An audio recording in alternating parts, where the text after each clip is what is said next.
तो चलिए आज और एक नई कहानी सुनाते हैं और कहानी का नाम है न्यायी राजा। ठीक है, तो चलिए सुनिए। राजा विक्रम अपनी न्यायप्रियता के लिए प्रसिद्ध थे। एक बार वे अपने लिए एक शानदार राजमहल बनवा रहे थे। राजमहल का नक्शा तैयार हो चुका था, पर एक समस्या आ रही थी।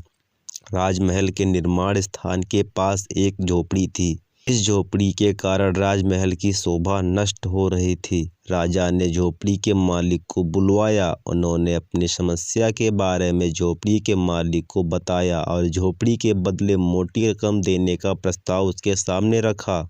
पर झोपड़ी का मालिक बहुत अड़ियल था। उसने राजा से कहा, महाराज माफ़ करें, आपका प्रस्ताव मुझे मंजूर नहीं है। अपनी झोपड़ी मुझे जान से भी ज़्यादा प्यारी है। इसी झोपड़ी में मेरा जन्म हुआ था।